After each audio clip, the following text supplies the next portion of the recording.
अशरफ को जो छोड़ दिया गया है वो जहाँ तक हमारी समझ है वो न्याय हित में ठीक नहीं है। मुख्य गवाह इंजर्ड गवाह रुखसाना जो राजू पाल मर्डर केस में राजू पाल जी के साथ गाड़ी में बैठी थी अगली सीट पर, उनको 2 गोलियां भी लगी थी, उनको उनके घर पर चढ़ करके और मुबारक आदि ने जानलेवा हमला किया और फायरिंग किया और वो बच गई। मेरी समझ से हिंदुस्तान का सबसे बड़ा दुर्दांत अपराधी था। अपराध की दुनिया के बेताज बादशाह अतीक अहमद को आजीवन कारावास की सज़ा सुनाई गई है। हालांकि ये सज़ा उनको उमेश पाल अपहरण कांड को लेकर हुई है।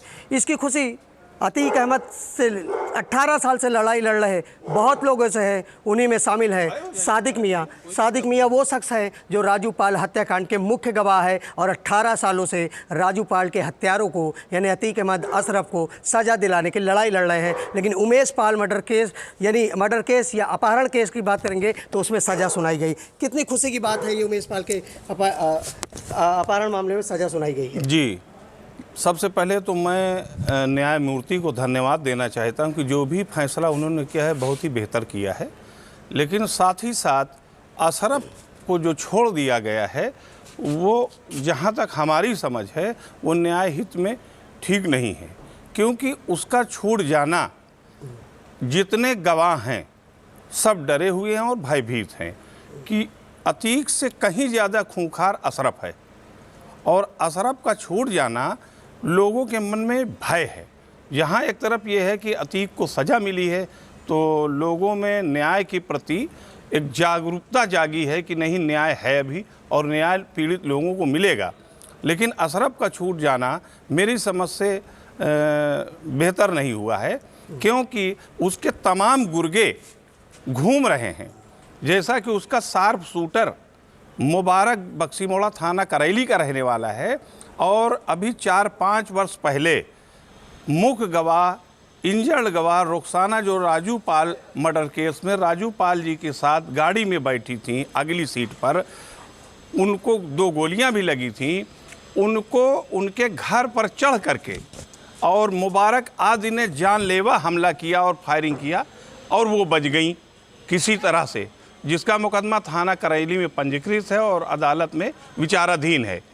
लेकिन अब रुखसाना मुबारक से कहीं, अतीक से कहीं ज़्यादा मुबारक से डरी हुई हैं कि कहीं वो अपने इस शार्प शूटर से मेरी हत्या न करवा दे, और मुबारक का ध्वस्तीकरण भी हुआ था। अब उमेश पाल अपहरण कांड में दिनेश पासी, सौलत हनीफ अशरफ और अतीक को सजा हुई। ये तीनों राजू पाल हत्याकांड में किस तरह संलिप्त थे? अशरफ तो मुख्य अभियुक्त ही था और अन्य जो लोग हैं अभी तो उनके लिए सीबीआई कोर्ट में रुखसाना, सादिक, अभी ये सब बाकी हैं और कुछ समय लगेगा उसमें। अभी सारी प्रक्रिया में चल रहा है, मुकदमा चल रहा है, भिड़े हुए हैं साहब, हमें वक्त नहीं है साहब, हम बीमार हैं। तो इनकी कोशिश होगी कि गवाह को या तो मार दिया जाए, अगर मनाया जाए, मान जाए तो बेहतर है, और नहीं तो उसको मार दिया जाए। अच्छा, मानते हैं अतीक को सजा हुई है, बहुत अच्छी बात है।